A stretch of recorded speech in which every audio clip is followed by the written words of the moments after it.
my son is getting his braces taken off today. Very exciting day for him. He's 16 years old, so he's definitely looking forward to it, which means that I don't go to work this morning or early afternoon, as he has to go back and get his retainers. So I had a few minutes to come outside and do some outdoor photography near where I live, and in the town of Jamaica Plain here in Boston. There's a park called the Arboretum, and it's a real cool park, and it's actually owned by Harvard University, and they bring a lot of trees and plant them here from all over the world, and they kind of put like plates on the tree so you get an idea of where the tree's from and the name of the tree and so forth. So it's a real cool spot to take a walk. A lot of people jog out here, they bike out here, they bring their dogs out here. Near kind of one of the main streets is a real cool brook that I've been crossing for many years, because I love to come to this park.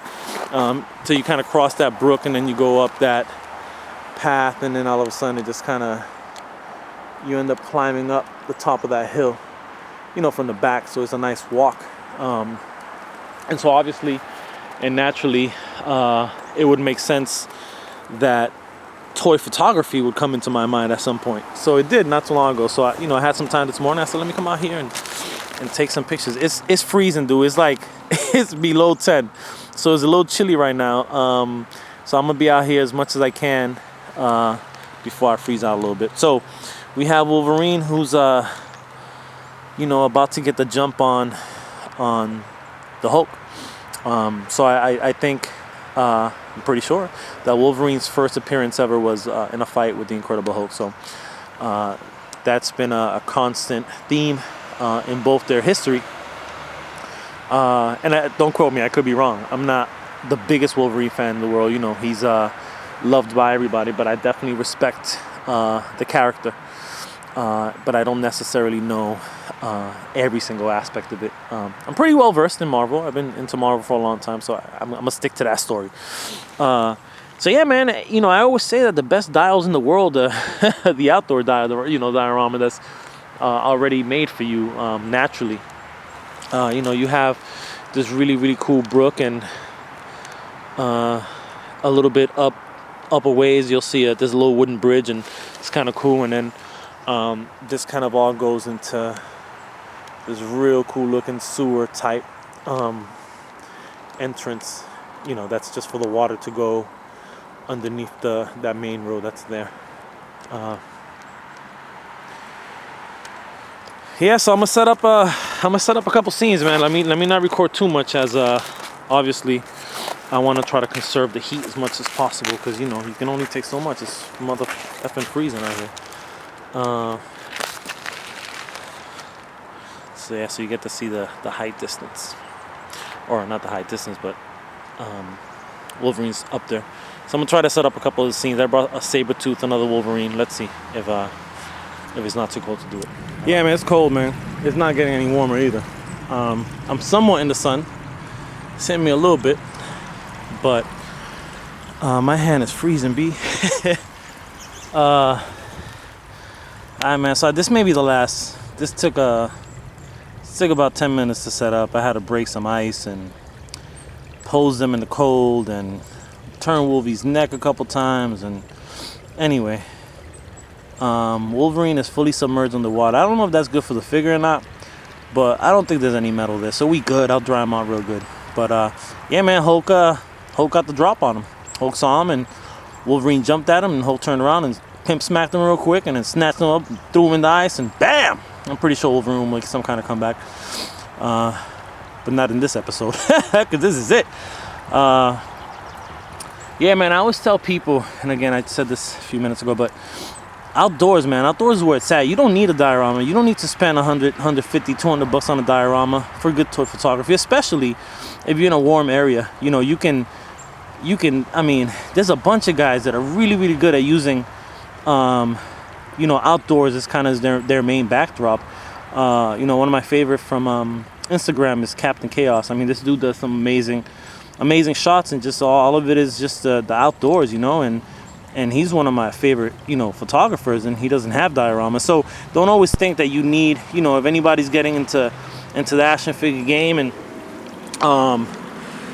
you know, you feel like you're seeing our pictures, and you see like, damn, these dudes have alleyways and shit and train stations. Damn.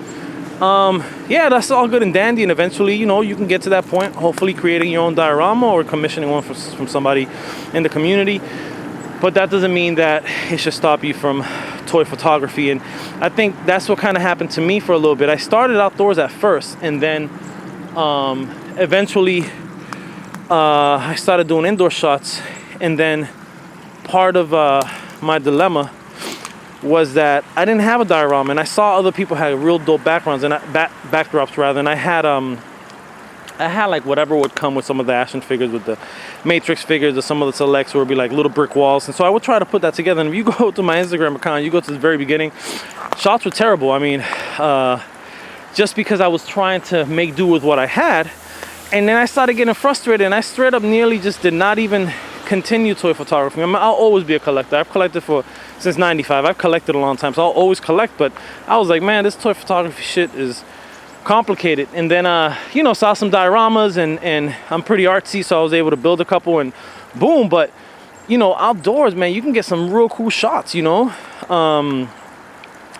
So this is just another example, you know, just finding a little area around your way. I mean, I'm lucky, man. I love New England, I love Boston, and one of the reasons I love it is that we get 4 seasons. You know, we're in the middle of winter now, and then we get spring, everything thaws out and starts getting green, and then summertime, everything's blooming, and autumn comes and everything starts to fall. You know, we get colors, leaves turn into colors, man. It's dope living out in New England. I know a lot of folks from the community are from warm weather areas, and I know a lot of you guys always say stuff like, man, I wish it snowed over here. So I have it, man, so I got to take advantage of it, you know, as cold as it may be right now, to come out here and do a couple shots. You know, again, it's freezing, B. I'm telling you, it must be like, you know what? Let's keep it real, right? Because I keep saying it's freezing. So I'm going to bring out my phone and see what the current weather is right now. And then we can kind of... And I need to stop being shaky, because it sucks when you shake the camera. Let me get that wider. Yo, literally, the tips of my fingers aren't feeling really good right now. Or my right hand, because I have my glove on my left hand. But right now we're at 8 degrees, bro. Like, this second. But it feels like -5. That's about right.